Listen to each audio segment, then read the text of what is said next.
Ordinary meeting of Council, Wednesday 7th of August. Okay,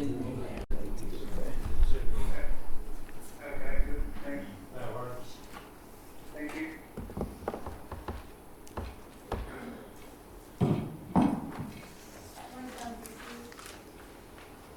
Yes, thank you.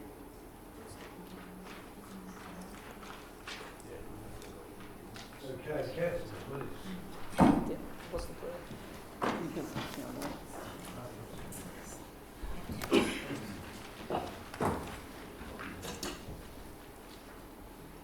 Councillor Kerr, you can lead us on the prayer, please. Almighty God, be with us as we work for the people of the Shire of Moorabool. Grant us wisdom that we may care for the Shire as true stewards of your creation. May we be aware of the great responsibilities placed upon us. Help us to just and all their dealings, and that may our work prosper for the good of all. Amen.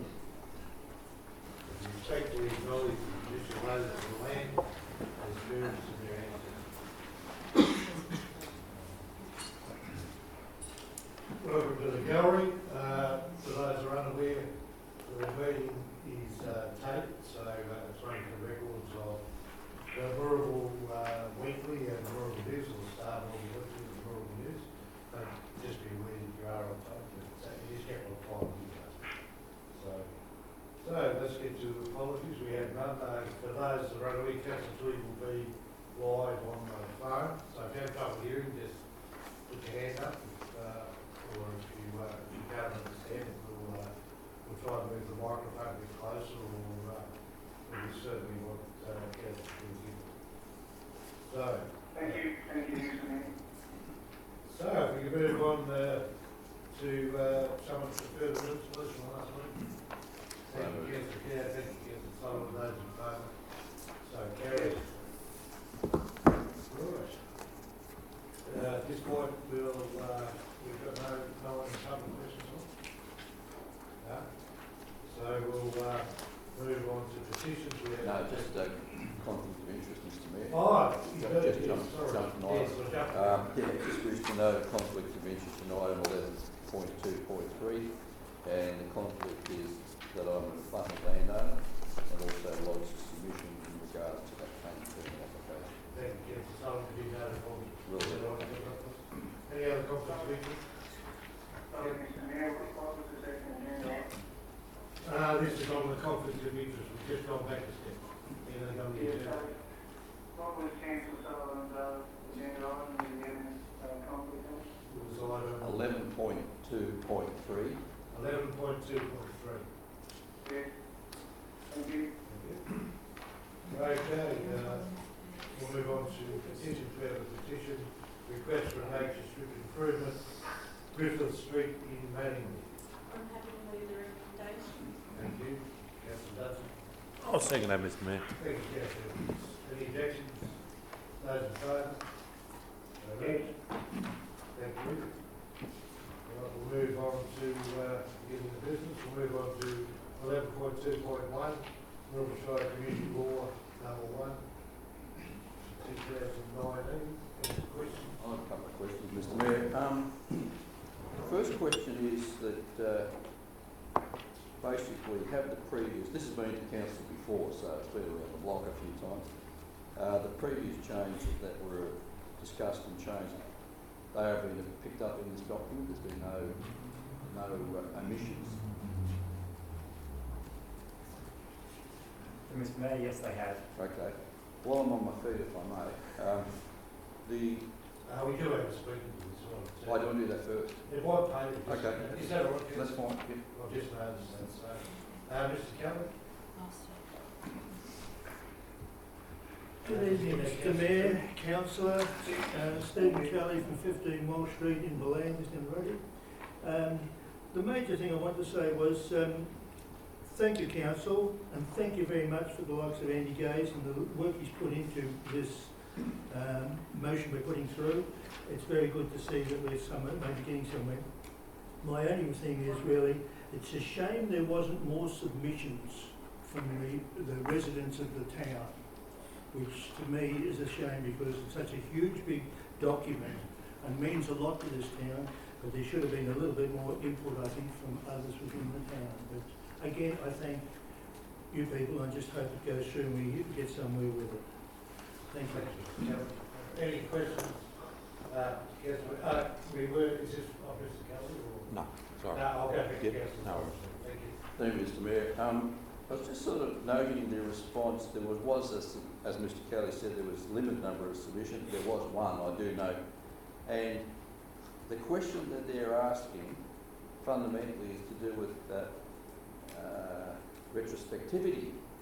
And I just want to know why have we chosen not to consider the matter of retrospectivity on something with someone who perhaps had in this particular case it was a shipping container that may have been put there, but in good faith and whatever the regulations are of the day, why aren't we sort of considering retrospectivity? I believe from an officer's perspective, you're looking at a shipping container local law which is there to protect the amenity of the area. If the shipping container is unsuitable in the area currently, it should be moved on. If on the other hand it would meet the restricted permit conditions now that we're placing on through the local law, then it should be happily stayed. Most shipping containers, if they're in backyards, can't be seen by people, will not be falling foul of this local law and will happily get a permit. Those shipping containers, however, that are probably on front yards in the centre of town and the centre of Bacchus Marshall Lane are unlikely to get consent. And should we actually be giving consent for shipping containers in those sort of areas where they're actually proposing an amenity issue to the area? So, from an officer's perspective. I guess my question was as a matter of if they didn't need a permit before, like a lot of laws that operate in this country don't apply retrospectivity to it. They mark the point in time going forward. So I guess I'm not going to get an argument whether it's a good location or not, but the point, it's a valid point. Why didn't we consider it? That's all. So now someone's in a situation, they're going to have to apply for a permit for something that they've had a use for some time, that's all. It's from an officer's point of view, it's difficult to comment on that one. Like I say, other than the fact that there are amenity issues currently in the area which council cannot take action on at the moment. This local law will give us the ability to take action on those issues if it's passed as it is. If we give complete retrospectivity for all current shipping containers, there will be shipping containers in front yards in our area and they will be allowed to stay. I accept, that's fair. Councillor Evans. Yeah, through you, Mr Mayor.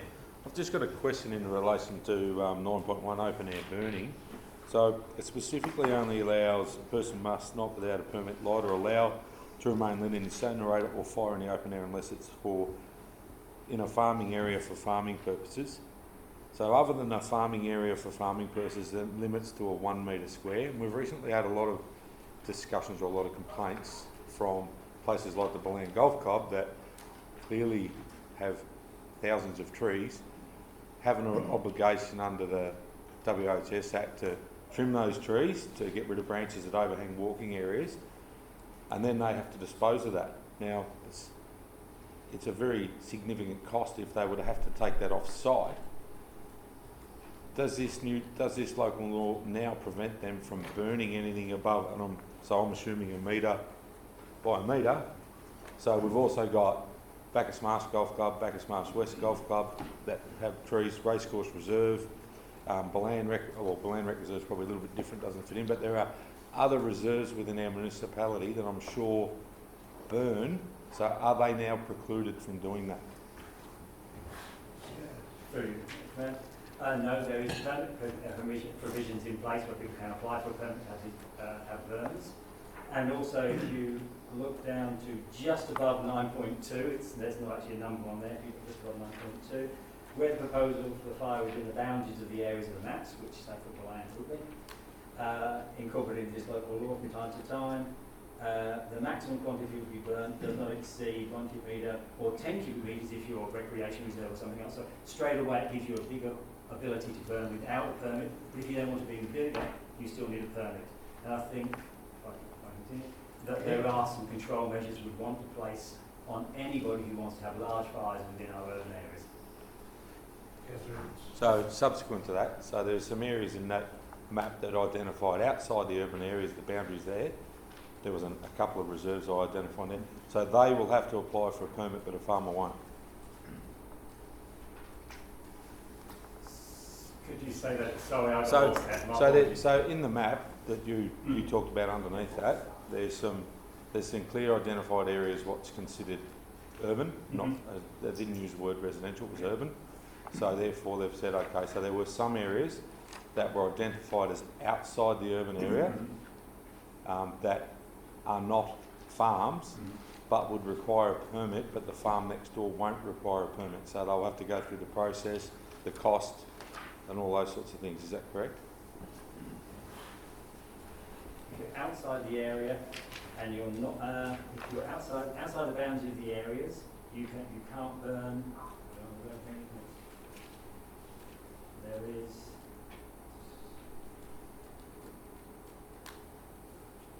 They will basically do that quickly. They will need to apply for a permit. Yes. Councillor Biggin. Thank you, Mr Mayor. Just subsequent to Councillor Edwards, is there a cost, and how much is the cost to apply for such a permit? I believe there is a fee. Unfortunately, as a section 9, we don't actually provide the buy permits, so I think there's a small fee. It's not extortion, but there is a small fee. Yes. We're paid for officer time. Just sort of picking up what Councillor Edwards was saying, particularly organisations in that sort of, will they actually require a permit every time they burn, or can they get a permit in gross where they can get a permit that allows them to do it as they require to do it, or do they have to sort of go back every time they want to put a match to a pile of litter? At the present time, I believe the fire officer is actually doing them on an each time basis, because each time the fire can be different. Sometimes we pick some which are 10 cubic metres, sometimes it can be 50, sometimes it can be 5. And the conditions and the weather conditions at the time can be very different. So I believe at the present time, each time that somebody will supply the permit is assured. Councillor, that's it. Yes. Through the Mayor, what is the fee for a shipping container permit, and is it one-off or every year that people have to do this? Fees and charges as yet haven't been amended to reflect the new local law, so at the present time there isn't a fee for shipping container permits. There's no further. I would move the recommendation of an item 7 with Council's indulgence, and the item 7 would be that 1 year after the adoption of this local law, Council will receive a report on the operation of the law. It's moved. Do I have a second? I'll second that, Mr Mayor. Thank you, Councillor Biggin. Any objection? As a vote, you have an objection? Yep. Councillor Oh, okay. Thomas. Thank you, Mr Mayor. I think this is a very comprehensive document, and undoubtedly there will be issues from time to time where, because it covers the whole Shire and multiple uses, we've had discussion on this a number of occasions. It has been out for public consultation, and this is the culmination of that process to adopt this, and so to go forward it has to go through gazettals, etc. So I would commend it to Council. Thank you. Yes, Edwards.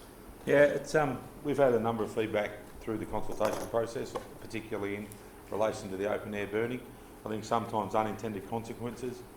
We do something like this and we're discriminating against organisations, quite often voluntary committees, versus the farming land when they, in many cases, they're actually next door to each other. They have the same sorts of equipment, they have the same sorts of requirements. There are things in there, so I think we could have addressed this through the consultation process. We haven't, so therefore I don't think we should proceed at this time. Councillor Biggin. Thank you, Mr Mayor. As you're aware, this local government, local law act has been around the traps for quite some time. Council have been in discussions about the local law and a numerous number of community consultation rounds. If there was any significant changes, they should have been made then and there. I don't see an issue with what's been brought up, and that's why I'm more than happy to second. Councillors, anyone wishing to speak for or against? Councillor Two. No, thank you, Mr Mayor. Councillor Sullivan. Thank you, Mr Mayor. I think this has been through an exhaustive process, and I can understand what Councillor Edwards is saying, and sometimes there is the law of unintended consequences does come along. I think maybe there may be some scope to have annual permits, and whether that's something that we can investigate for organisations, community groups, etc. That may be a way forward, because regardless of what councils issuing permits or not, they still have to comply with the CFA Act. They can't do it on tail fire bans, etc., etc. So I think there may be some scope perhaps to address that issue through annual permits, so they can, rather than have to go back on every time they want to do something. I think that may be a way forward. So, but I would still commend the recommendation. Thank you, Councillor Bob. Thank you. Both those in favour? Yes, Mr. Mayor. Motion's carried. Right. So, we'll move on to item 11.2.2, endorsement of the updated community infrastructure planning process for community consultation. Yes.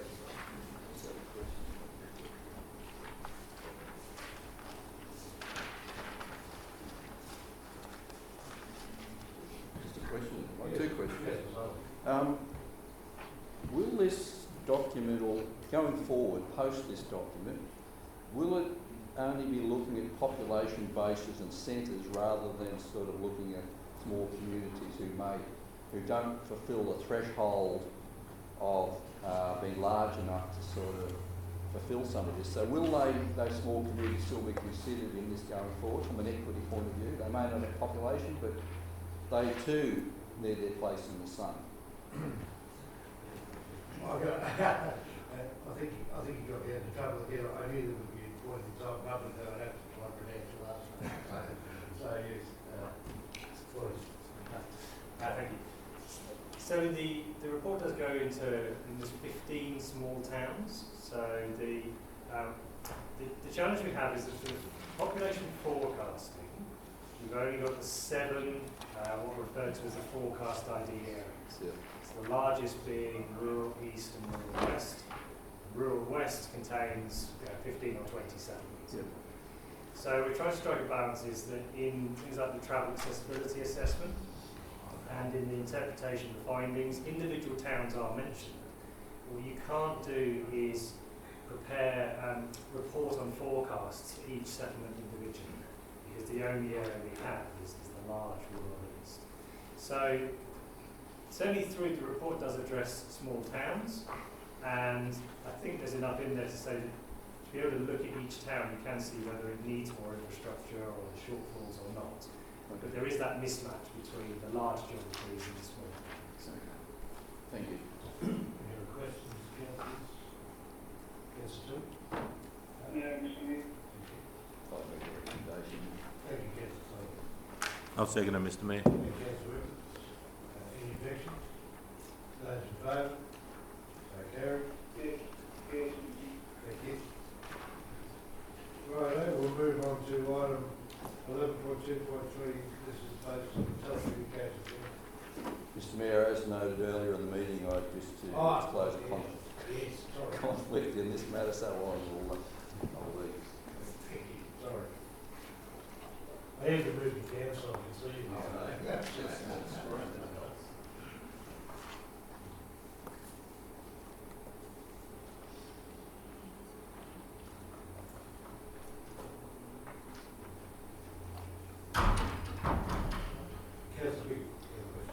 Thank you, Mr Mayor. This question gets asked every time this item comes up, but just the question being is, was Mr Sullivan notified that this particular item would be heard tonight? Yeah, through the chair, that was the case. I'll move the recommendation, Mr Mayor. I'll second, Mr Mayor. Any objections? Um, I just have a question, Mr. Mayor. Yes, councillor. Will the operation of this tower be monitored to see if there's any adverse aspects coming from and report back to him? Mr Phillips? Through the chair, we might the conditions of the permit. Yes, councillor. There's another question? And what was the timing of that report back to him on adequate operation be, and whether or not the also fairly question is to me whether the shininess of the tower which I visited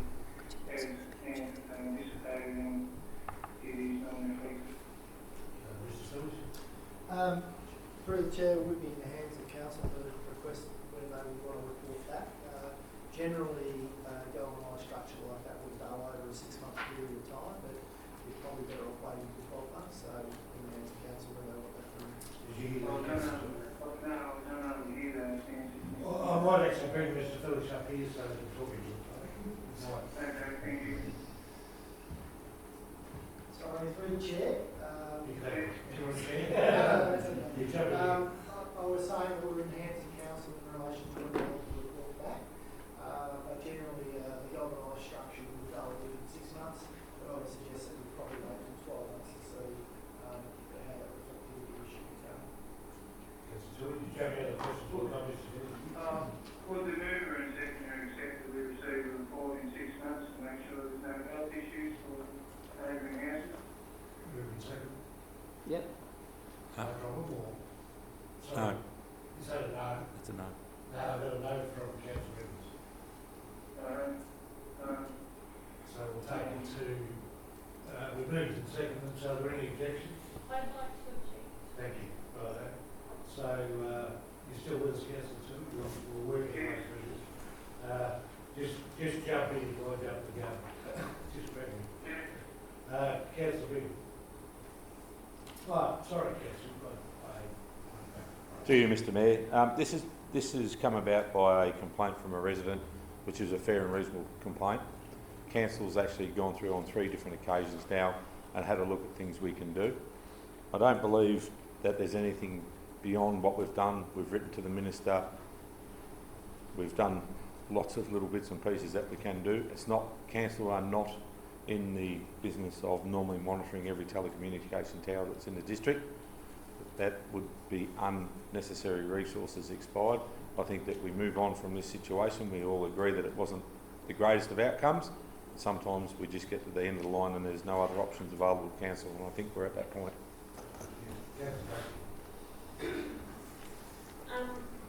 Clearly, council made a mistake when we originally approved this permit, and Point of order, Mr. Mayor. Did we approve it or not? yeah, we did. Yeah, but point of order, Mr. Mayor, I don't think it was a mistake. I think there was that's disputing a council decision. I think we should keep to the facts. Well, clearly, I made a mistake when I moved the motion to approve this permit. This is not an ideal situation, and I don't believe it's really good enough that someone can come home from a holiday and have a massive tower directly behind their house.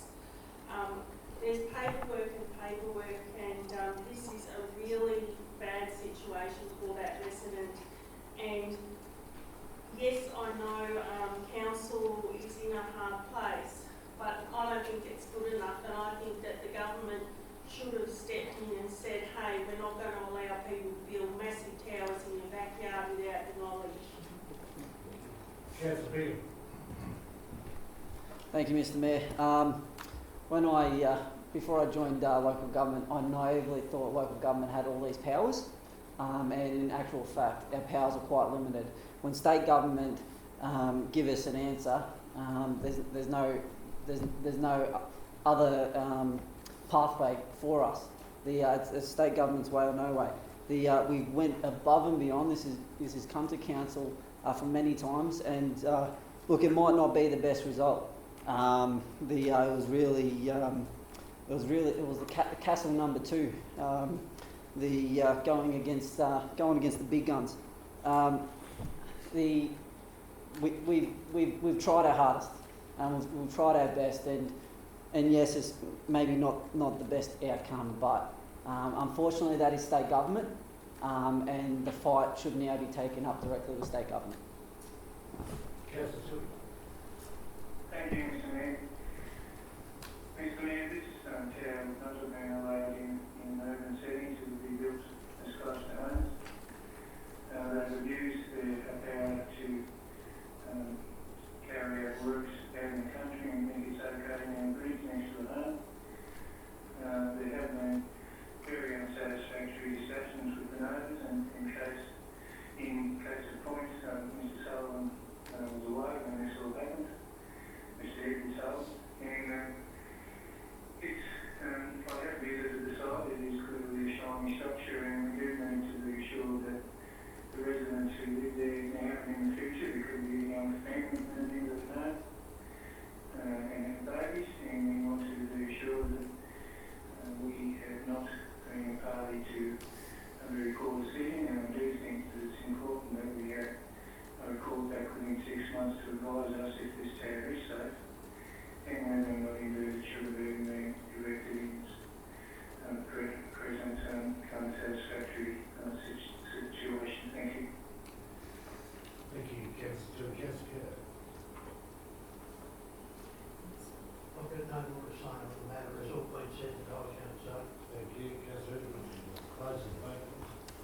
Yeah, thank you, Mr Mayor. Just in closing arguments, these towers are built to standards. They go through a process. It's been through the process. It's been built. It's like many other things throughout the Shire. If you have a look around, there'd be plenty of times we wish in hindsight we hadn't built something or hadn't done something, but we have.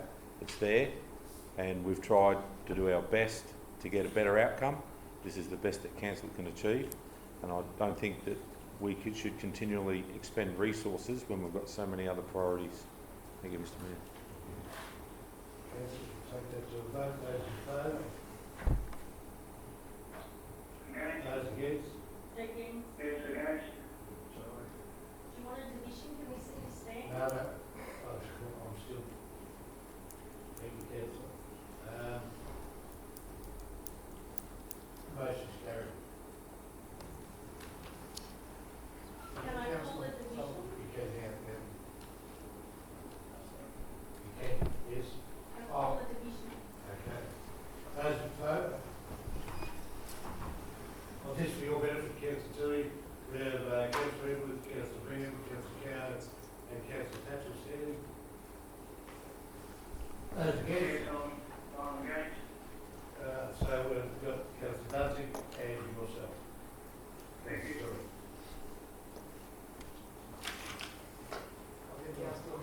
Yes, you need. Never forget Councillor Sullivan.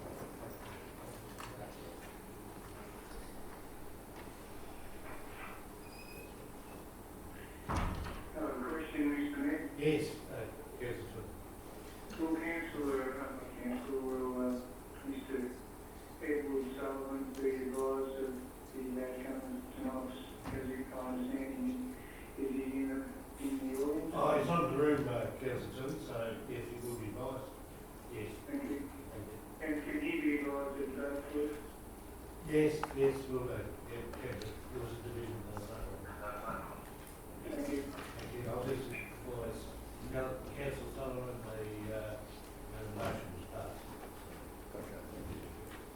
Righto, moving right along. We'll move on to 11.3.1, which we have two speakers. If I could ask Mr. Baffert, please. Thanks, I'm on behalf of Peter Hill, General Manager. Oh, righto. Yeah. So, would you like to come up to the front table? I hate to hear you. You may have to speak a bit louder because we've got someone here in telephone. If you can just state your name and where you're from. Yes, Peter Head from Boral Quarries.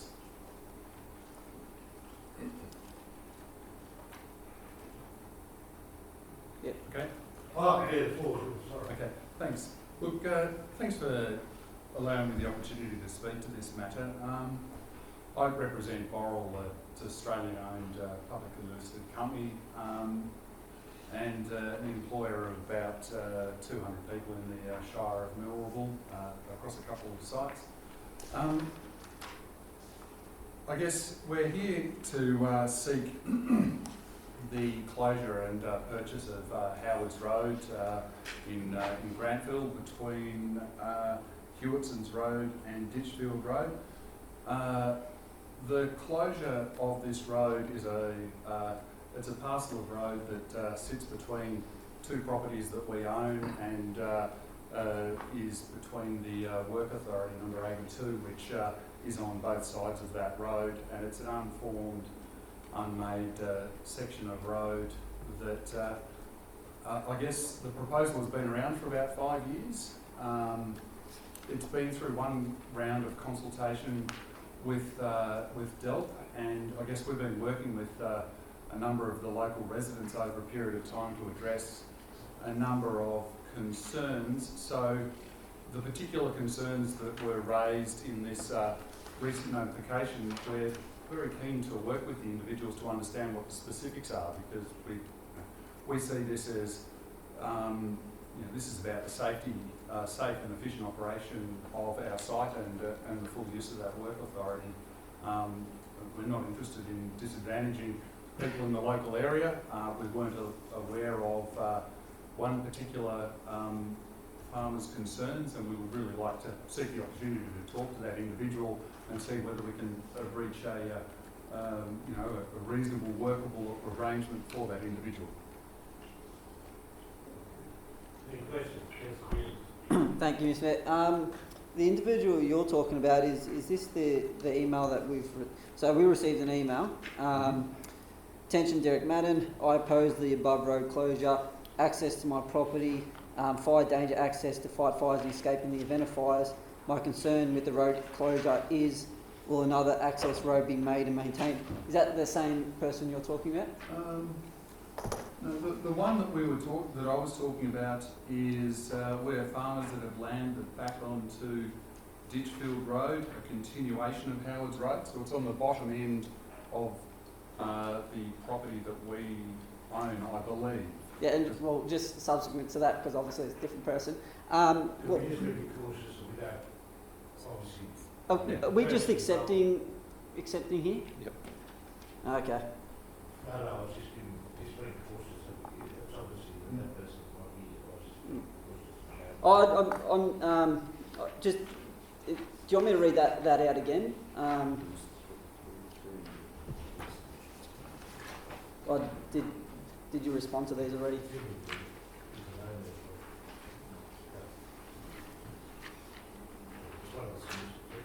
As one of the submissions, was there a response? Yes, that was the response. So that's the next one over. Okay. So we Yeah, just well, got with him. Apologies. Well, the tractor signs consider their alternative routes for fire access. Yeah, so this is specifically. Yeah, Mr. Ryder. No, Mr. Mather is my colleague. Mr. Ryder, how did you get up in front here with your colleague? No, it was my colleague over here. No, he's not Mr. Ryder. No, this is Mr. Mather. Oh, right. We've got a list here of the registered speakers, that's all. Okay, right. Okay, let's go. Where were we? So, Mr. Mayor, I understand this is tonight's only to accept the submissions. That I just thought I'd take the opportunity just to ask if you do have a response to that particular issue that was brought up. Have you guys got a copy of that? We do. Look, our position is there are a number of alternative accesses in and out of the site. This is very much a secondary access. We have done surveys across the uses of that road, and very low. And there are definitely different secondary accesses, more primary accesses that are reformed that would be utilised in the event of a fire, particularly utilised by the MFB or the CFA. Thank you. Any other questions? Yes, Mr. Mayor. Yes, Councillor Billy. Mr. Mayor, it's the gentleman speaking, the one that has sent us a letter on the 14th of June in regards to the fact that he uses this road for about 50 loads of agriculture and machinery in 2 days. No, this is the applicant and the submitter. Actually, the applicant's not speaking. It's two from the submitter. Is that correct? That's correct. That's right. Okay. So, do either of the gentlemen that have spoken, those who authored the letter that talks about using the road for hauling 50 loads of vehicles? No, never. And so that's not the... We don't know either. Right, so can either of those gentlemen that have spoken, because I couldn't really hear them very well, have either of them committed to or engaged in upgrades to this laneways or unused roads, or fire provision? The purpose of the submission is the acquisition of that road. So I missed that response, Mr. Mayor. Councillor Tui, the two gentlemen at the table, both from Warren. Oh, okay, and do they, I couldn't really hear them, so what's their use of these roads? I'll tell you what, I know this one. It would be far better if one of you gentlemen came up here and spoke to Councillor Tui, otherwise we're going to have to repeat it twice. I think that would be very easy.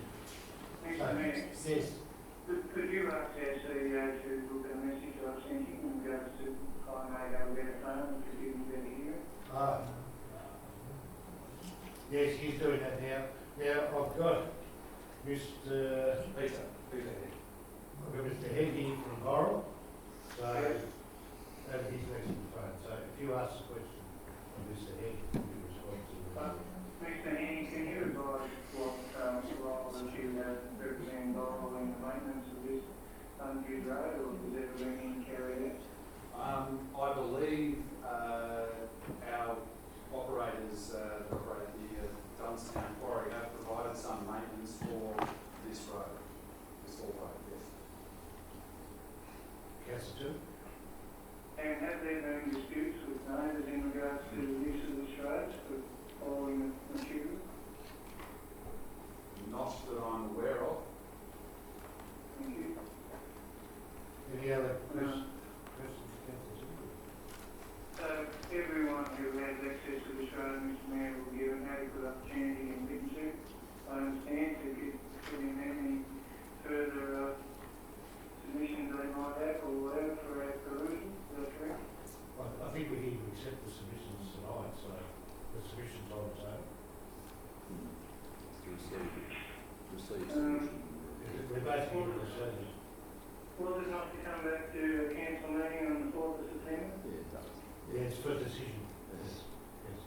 Will they have a further report with any suggestions or any updated information from anyone who may have been using this road or may wish to? Yes, we will. Yes.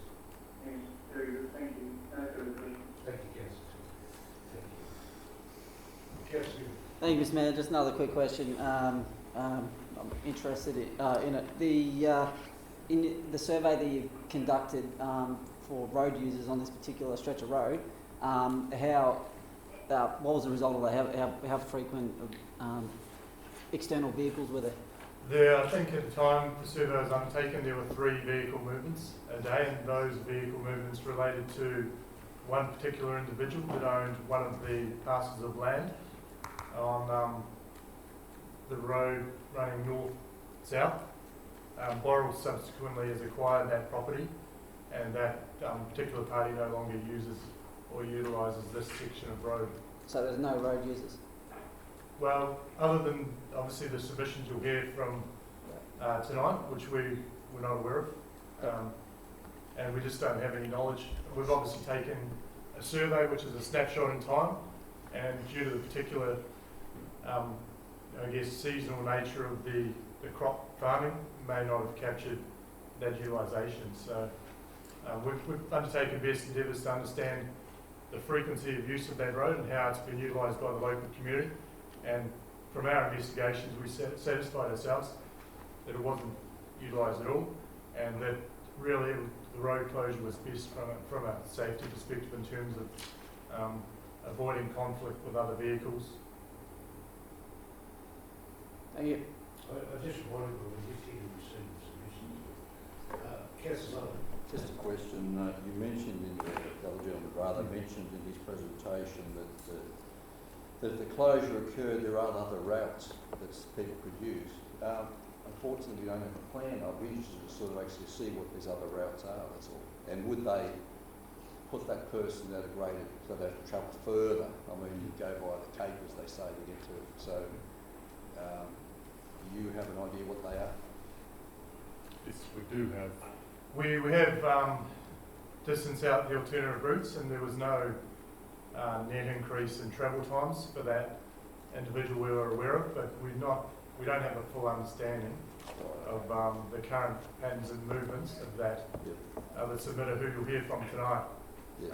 So we're interested to hear from them to understand what the frequency and the use of that parcel of land is. We're just not aware of that, but certainly the other routes that we've mapped out showed, I think, no real net increase in travel times. And one of the, so there were 2 alternative routes. One was effectively the same distance. The other one was, I think, 100 metres longer in terms of travel distance. I suppose it would depend on their point of origin and point of destination. Yeah, you're exactly right. Okay, thank you. Thank you. Councillors?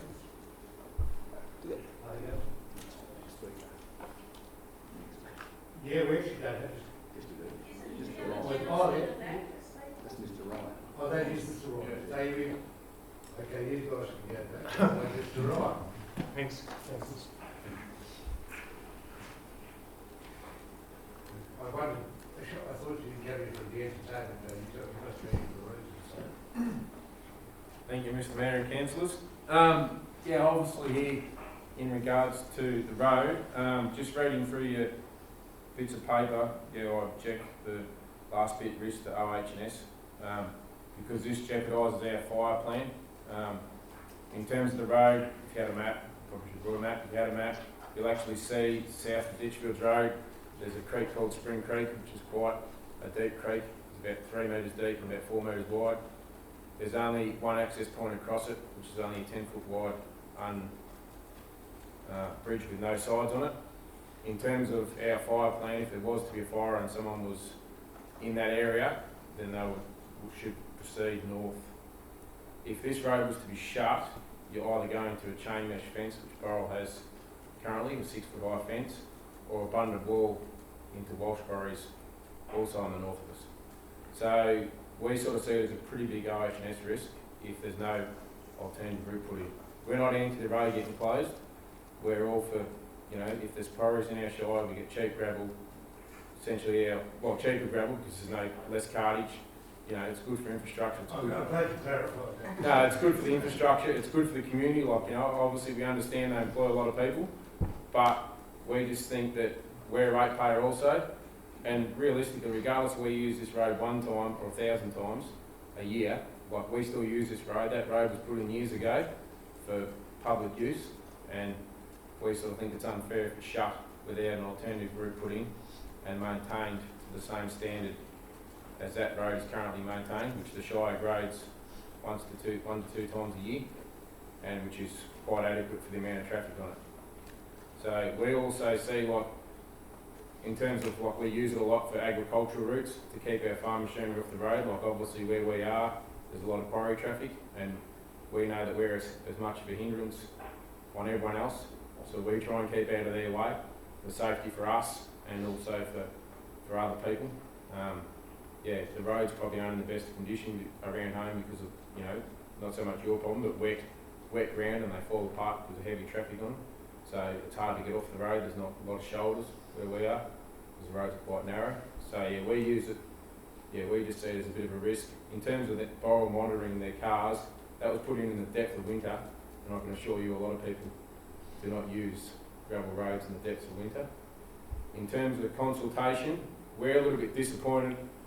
I only found out by default Burrell had a day at the pub and at Dunstone. I went to the pub to only find out that they had a day when they first mentioned shutting this road. I did suggest to the lady at the time, I can't remember her name, that we'd like to be kept up to date, that we were the landowner on the southern boundary of this property that they're looking to connect the 2 quarries together. I received an email the next day saying that we didn't object to any of their problems. I wrote an email back saying that no, we won't agree to that. We want to be kept up to date. Since then, we haven't had any consultation. In terms of this meeting they had at Dunstone, I do know people in Dunstone were notified. No one in Yendon that I talked to were notified, and we'd be more likely to use the road than anyone in Dunstone. Now, Burrell know we exist because we get letters from them all the time telling them how good they are. So, We'll try to get it friendly anyway. yeah, well, a little bit angry though that we've never been contacted about this. Dalton never seen us. Now, it isn't the same road, but if you look at the map, it's clearly a continuation. If you go down one road, you're going to the next. So if you look at the map, there's actually 3 roads. There's Howard's Road, Ditchfields North Road, and then it continues south onto Ditchfields Road. Councillor Tui, I'll go to you first because you had questions. Yes. So, before I ask Mr. I'll get him to go up to the phone, but, Okay, thank you. yeah, the rules are you're not allowed to attack the meeting. So, there you go. There you go. Councillor Tui? Yes, to whom am I addressing it now? Mr. Ryan. Thank you, Mr. Ron, for coming in. Mr. Ron, are you the author of the letter that talks about using the road for some 50 loads of produce a year in the stockfish community? Yes, correct. And the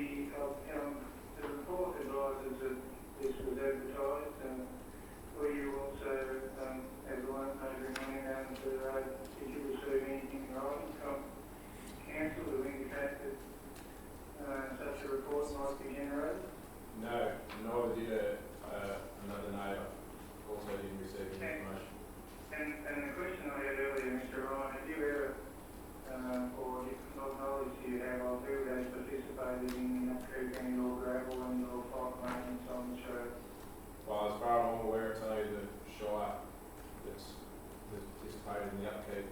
Although we don't travel that road every day, a lot of times of the year, so potentially we may understand graded, and not sure who's conducted that work. Thank you, Mr. Ryan. Thank you. Next, Councillor Tilt. Yeah, please. Councillor Bingham. Thank you. Mr. Ryan, you said you're not anti shutting the road. Is there any compromise there? Is there what do you see as a? Well, we just want an alternative put in, and that's maintained to the same standard. So whether that's an easement that's maintained by not the Shire or whatever, we're not entirely concerned. We just want a road, an access road that's maintained to the same standard and gives us a different route via Spring Creek. I'm getting a little nervous about in the area that we're supposed to be receiving submissions, and we've got a little bit off track. We're talking about the actual line. I think we're a month ahead of this, huh? Yeah, that is true, Mr. Mayor. I would like to move the recommendation. Could I perhaps put forward a solution? You can, Councillor. Could this item be deferred and to input from neighbouring landowners and the likes? I think they may have come back to us in a further report. I know that is the intention of what the second report is, but we may get to an understanding quicker if we get a common sense response from people and get a report back. Well, my concern is, Councillor, too, that basically the item is purely to just receive submissions, and whilst I understand there may be further discussions, it might be more prudent if we look for a deferral when it actually comes to council. If that's the issue at the time. Yes, correct. We may have sufficient information then to tell us that. So, given that, would you like me to move the recommendation and we get on and find out what's going on here? Yeah, that'd be true. Thank you, Councillor. That's right. I'll move it, but I'll second it.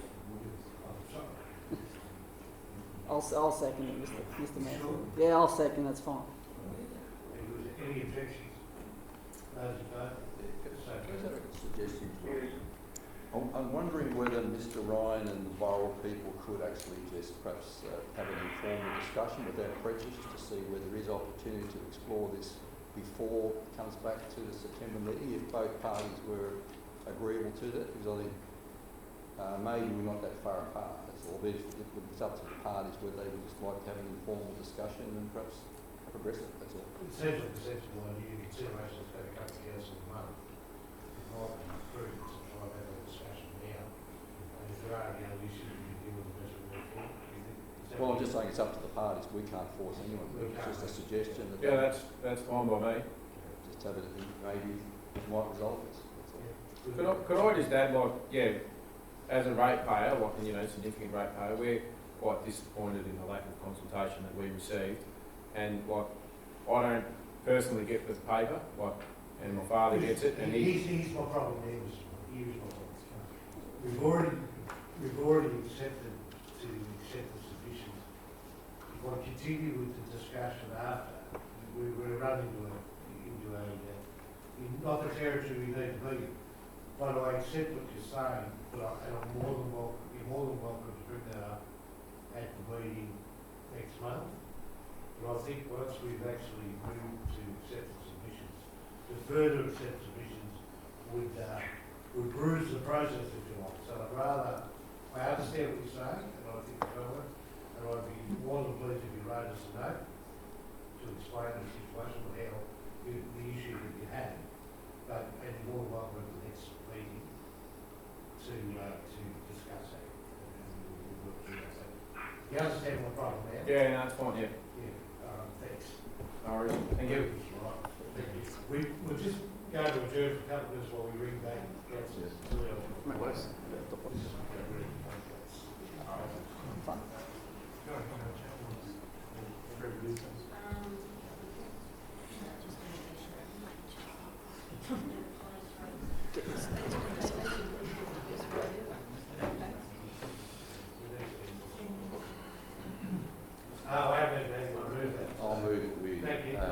Seconded. Thank you. Seconded, Mr Mayor. So carried. Thank you. Tony, should we call back? I'm just going to the floor, Mr Mayor. Thank you for sharing that with the council. No worries.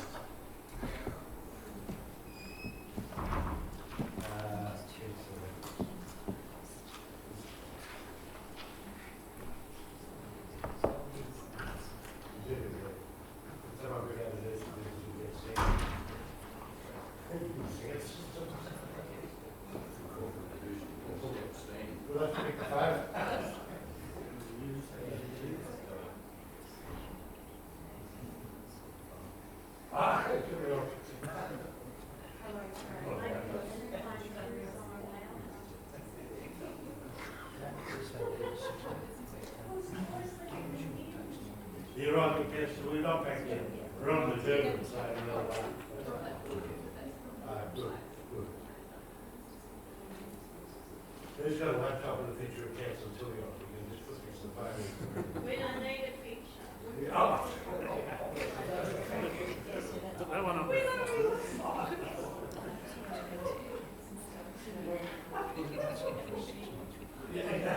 Well, we couldn't have a good bit of screen. Otherwise, it's like a big bang Nice, theory. what about Jenkins, eh? If we had guys that we do that, you want to do that? No? You all say no, I think we have to get to the end, that's the thing. Oh, yeah, I was, I don't know what it is. I want to ring through someone later. Yeah, absolutely. Who are we missing now?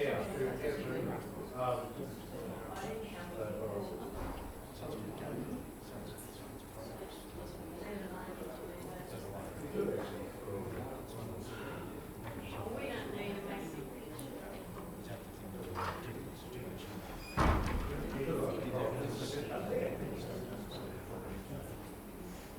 Have you seen the big bang theory? Okay, good, there's some moves. Thank you, Councillor Sullivan. Thank you, Councillor Evans. Those in favour? So carried. Councillor Tilly, we're back on the line. Thank you, Mr. And right, we're moving, right along to Council Plan 17 to 20 review. And this is the 2009 end-of-year review. I'm happy to move the recommendation. Thank you, Councillor Dustin. Do I have a second, please? I'll second with a question. Councillor Sullivan, your question? When you look at the document, the attached documentation, the table which operates on the traffic light system, and given that this is to the 30th of June last, which is the end of the financial year, many of these are amber and red. So is it reasonable to assume that these strategic actions haven't achieved 100%? And is it also fair to say that the KPIs of those departments and managers have not been met? That will be correct. So that will be addressed. Thank you. Any other questions? Okay, we already moved to second. Councillor Sullivan was the second. Any objections? Those in favour? So carried. Thank you. Right, we'll move on to 11.4.1. This is a petition request for the installation of the bus shelter, Fiscal Street, Milan, which will be given away. I'm happy to move the recommendation. Thank you, Councillor Dustin. Second, please. Thank you, Councillor Sullivan. Any objections? Those in favour? So carried. Thank you, Councillor. Right, we'll move on to 4.2. The Capital Improvement Program Quarterly Report, June 2019. Thank you, Councillor Kerr. Second. Seconded, Mr Mayor. Thank you, Councillor Evans. Any objections? Those in favour? So carried. We'll move on to item 12.1, which is the Assembly Councils. Thank you, Councillor Kerr. Thank you, Councillor Sullivan. Any objections? Those in favour?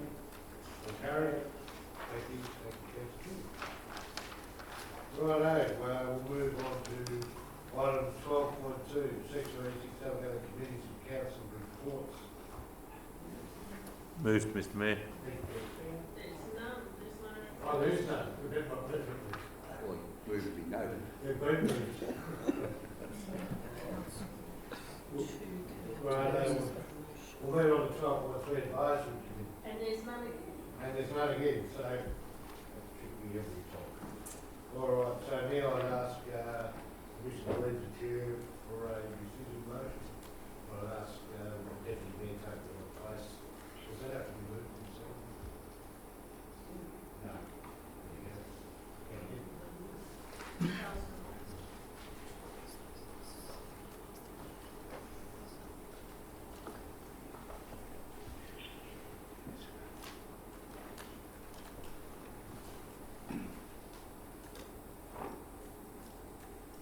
Item 13, 12, uncancelled. Councillor Thatcher. Thank you. Mr. Chair. I'll keep this simple as I can for the fine. I should be able to find it, shouldn't I? It's here. Thank you. Always ridiculous. Thank you. Righto, councillors, I'm sorry to sit down to this. So this is about the rescind motion based on the community affairs program 3.1 of their last council meeting. I did send a bit of a memo out. Yeah, show me that, right?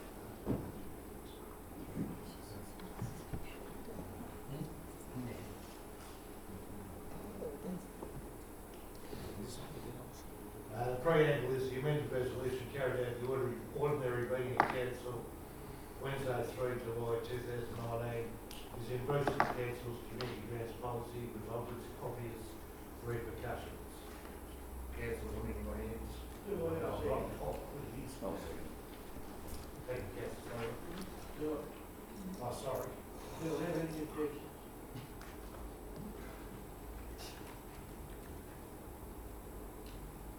Those in favour? Well, we're voting on Mr. Deputy. Item 13.1. And were there any objections? No. So I vote in favour of the rescission motion.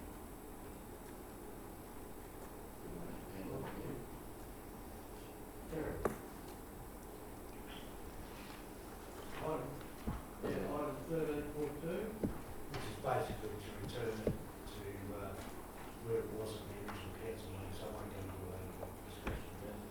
I'll put that to council. Do I have a second? I'll second. Any objections? Those in favour? Those carried.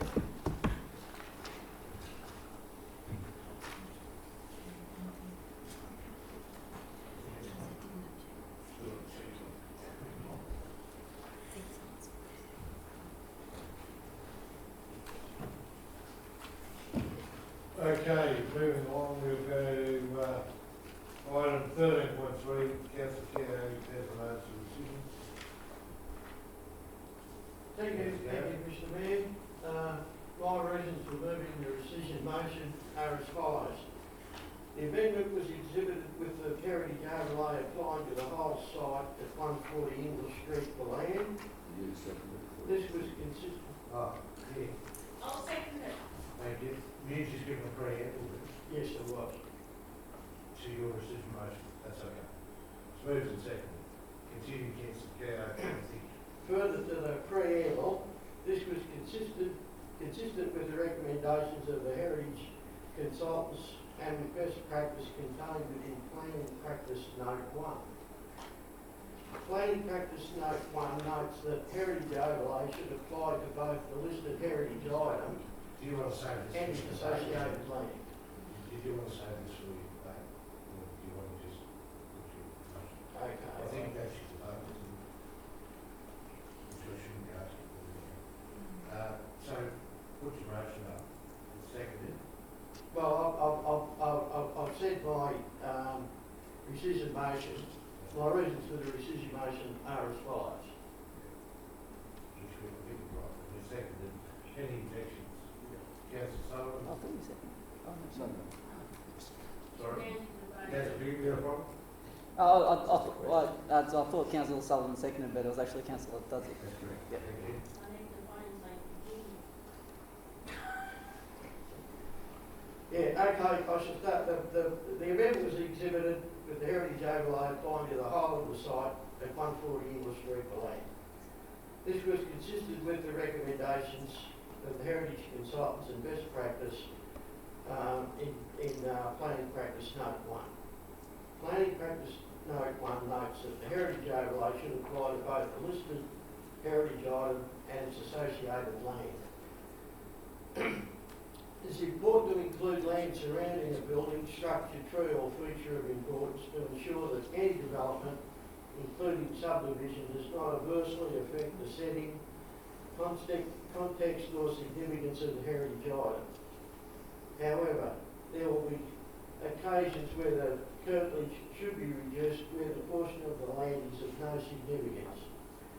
As a result of the submission and concerns over the extent of the overlay, council officers rightly discussed the matter with the heritage consultant, who advised that whilst they did support the overlay to the building only, but supported the overlay to only apply to the front half of the site, which is what our planning officer recommended. Thank you, Councillor Sullivan. Thank you, Mr Mayor. Pity we didn't have this up on a map, because it sort of would make my explanation more relevant. Can we do this? As we copy or no? But technology fails. Technology fails. I guess the reality is you've got to bear in mind that the building itself is the trigger for this heritage overlay. If the building sat on the whole section bounded by the whole street, we would have applied it to the whole site. The argument to say you have to have regard for what happens adjacent to the building is not applicable to abutting property owners who have property right cheek by jowl with this particular parcel of land. So if you treat it that's only the dwelling that causes, or the building rather, that causes the need for the overlay, therefore it should only be the overlay that applies to the building, not the site. Because it doesn't apply to the adjoining properties to the north, to the east and to the west, whose development could equally impact on this building, more so than even on the development of the site itself. So I think in fairness to the owner, we have to have regard to that and limit it to the building itself, because that is what that's what triggers the overlay. So I think we have to be fair and reasonable to the owner of the property, because that's what it should be, fair and reasonable to the owner of the property. Thank you.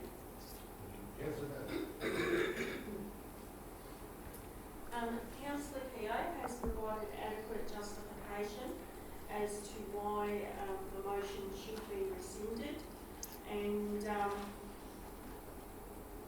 he's provided reference to planning practice notes, he's quoted officer opinion, and he has provided research, and at the end of the day, you don't want an area destroyed by losing its heritage. Anyone else wishing to speak for or against? Councillor Dillon? No, thank you. Councillor Campbell. The heritage overlay analysis is in accordance with best practice contained within planning practice note 1 is in accordance with due process. By chipping away at our historical heritage like this is akin to death by 1,000 cuts. The way it stands at the moment, the tilt slab building could be constructed extremely close to the historic building. It should also be noted that the owners of the property were in agreement with the recommendations of our planning officer. This motion is in accordance with the Heritage Architect's recommendation and is also in compliance with planning practice note 1. If we are really serious about our historic heritage, you will support me on this motion. Councillor Campbell, those in favour? Those against?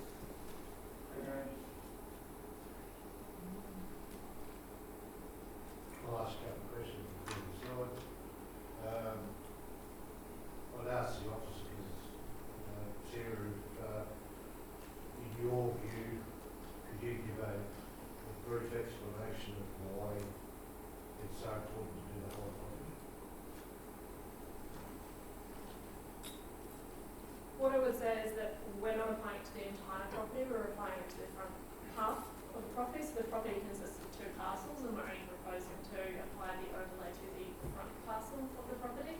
The importance is that the building as it stands is a former post and telegraph office. If they wanted to build an extension, and that extension could abut right on the side of that building, it wouldn't trigger a need for a planning permit under the heritage overlay. So if we apply the heritage overlay to that front portion of the site, it means that if there's any additions proposed to that building, it triggers a planning permit application.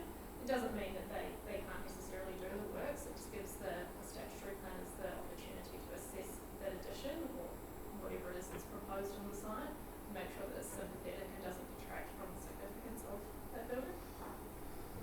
One more question, what's the cost associated to that, to the, if a person wanted to do something, in terms of putting a plan per year, when it's no fault of their own, they, council and heritage.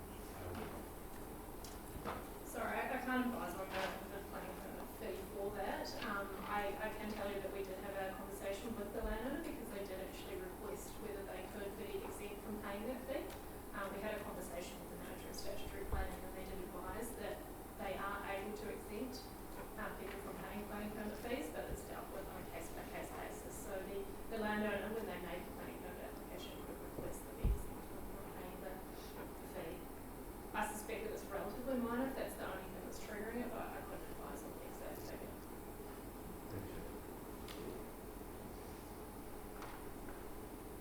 Also, the motion is carried.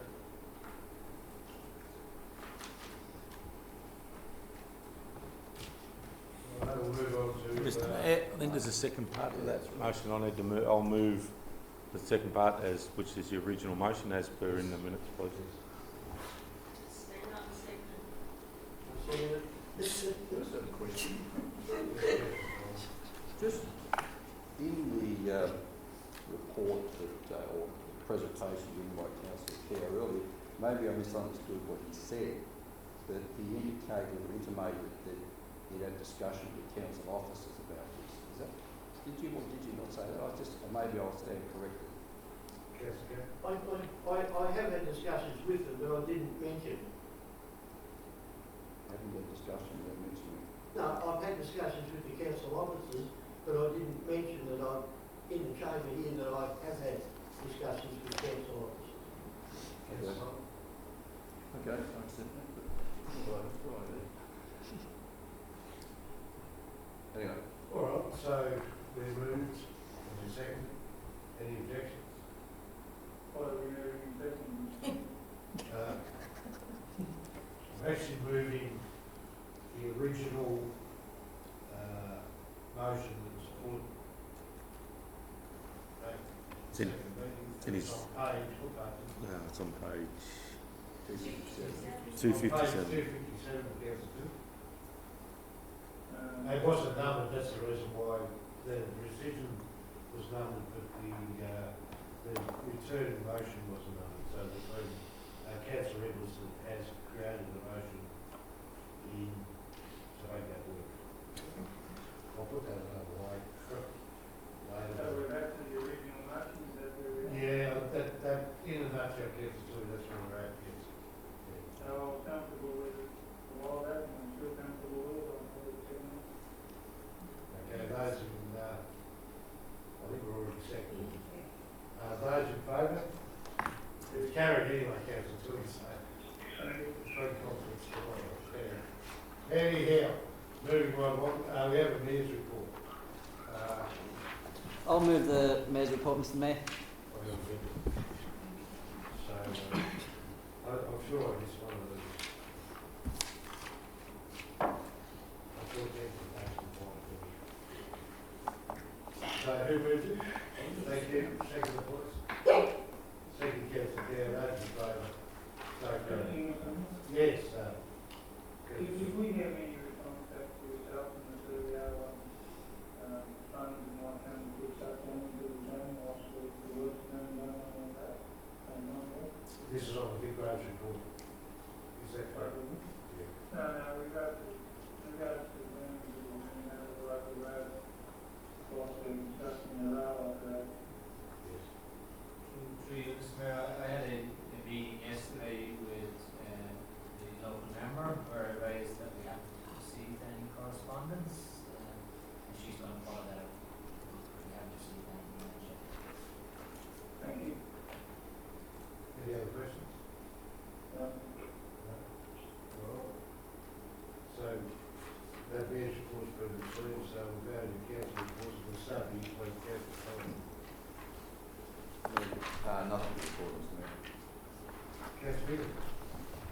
A couple of things to report, Mr Mayor. Don't usually make reports, as you know.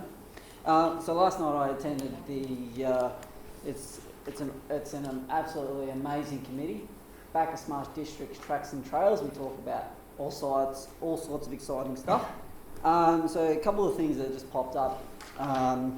So a couple of the outstanding actions. Obviously, the Southern Rural Water Channel is obviously still remains a priority project of ours, and so too does remain a priority project of them. They would obviously, as much as we do, like to see that through.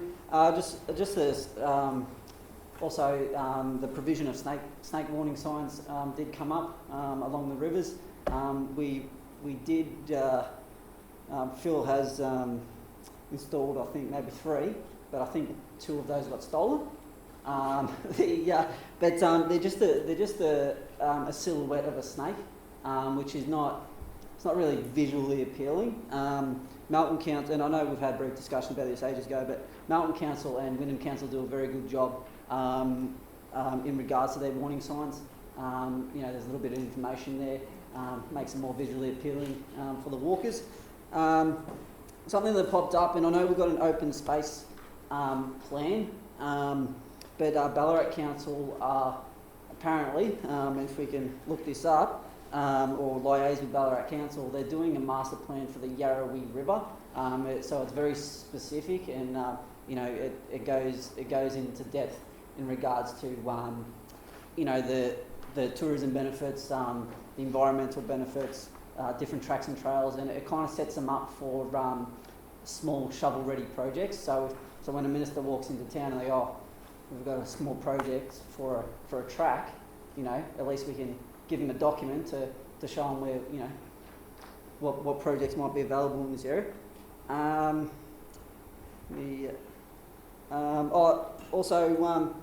This was a bit of it's not really upsetting, but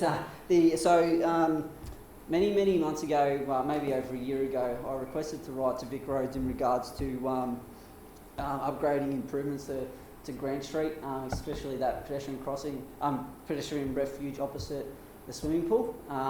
That again did come up from the committee, which jolted my memory. So maybe they haven't got back to us, but they wanted to see clarification as to whose responsibility is that. No doubt it would be Vic Roads, but tracks and trails, because they're concerned about the pedestrian refuge. I'll just try to get with it. And then that's it for the tracks and trails. Say you want a snake painted on the side.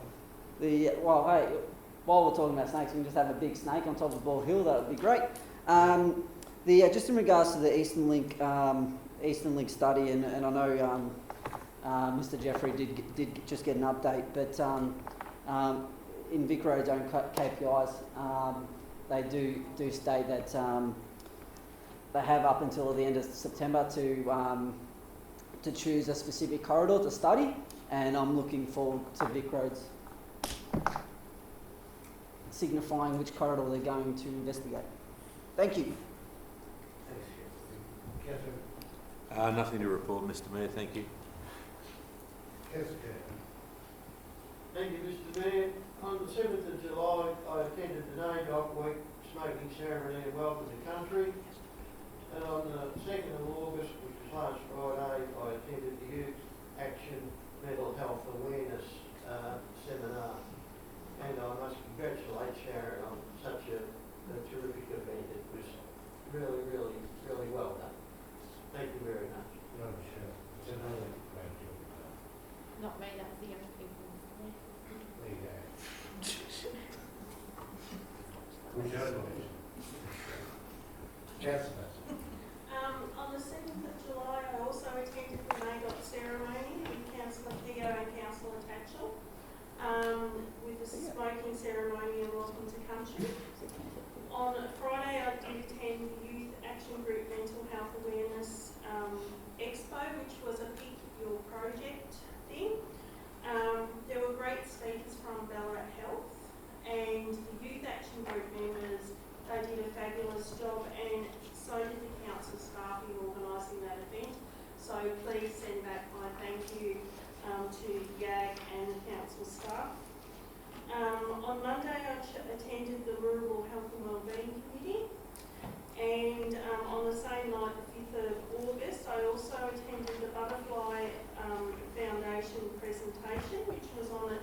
call, which is in relation to children and teen body confidence. And that was a fantastic event. It was great that the council staff partnered with the organisation. I think it was Lisa that was present. Well done to Lisa, and it was really good participation. I don't think we've had such good participation in previous years in youth-run events. This was for parents, but there were also student events in the daytime, which I know the different schools went to. But it really was fantastic, and I'd like to see more work in that space. It's a question, Kev. Is that the first time we've been there? Yeah, it was, and it was totally new, but there was a lot of interest. Thank you. Councillor Tui. Thank you. I guess I'll move the council report. Thank you, Councillor Sullivan. Thank you, Councillor Freeman. Those in favour? So carried. Now we'll head into urgent business. Councillor Sullivan. Just have two questions, if I could, Mr. Mayor. There's been some articles and letters to the editor of the press about the possible electricity transmission lines that may cross the Shire. Do we have any maps or plans that show where these may or may not occur? No, we haven't been given any detailed maps. What we do is we have a line on a map that shows that it's within a 25k corridor. So it covers the whole of the Shire? Yeah, so we're still waiting on that information. So when do you expect, when would you expect that information to be available? Because people are getting rightly concerned about it. Yeah, no, we will contact EMO and AMO and ask them to hopefully provide us. I think the situation is at the moment is that the tender has closed, and I think AMO's view is that the tender will actually be doing consultation. So I think that's the whole of the detail at this moment. But if tenders are closed, surely you can't put a tender in unless you know where it's going to go, surely. No, it's a very unique process, so no, we don't know where it's going. Fair enough. It's quite hard to see. I think mystery flies. Mystery, like a blind date. The second question is, could we be advised as to where the Syrian, Bungaree and Wolseley's with Central Highlands Water, please? Could we get some advice back on that, please? Yeah, I'm happy to prepare a report. Thank you. Thank you, Mr. Mayor. Considering we're running on time, we've got half an hour. I've got several urgent businesses that I'd like to move. No, I do not have any urgent business, Mr. Mayor. Yeah, I figured you were. Okay. Well played, anyway. Councillor Yeah, Mr. Mayor, I'd like to foreshadow a motion in confidential tonight, an urgent business, please. Thank you. Yes, Chair. No, I've got no urgent business.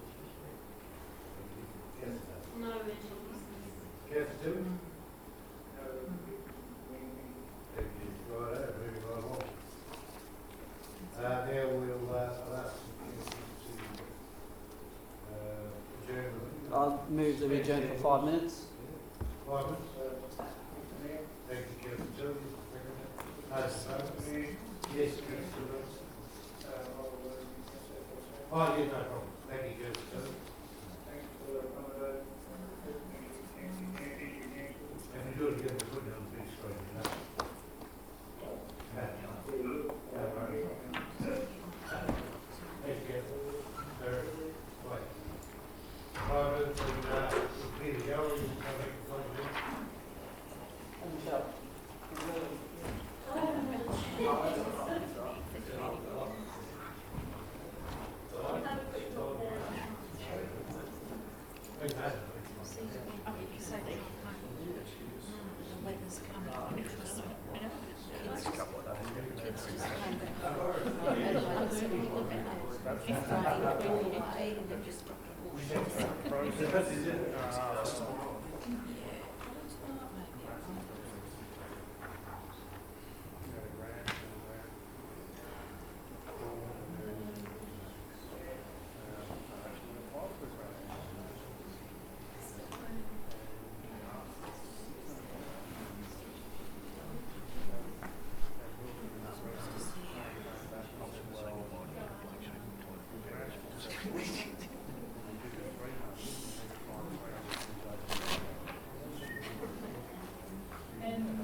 take it on notice.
You guys actually do us a favour and just witness my signature. Yeah, indeed.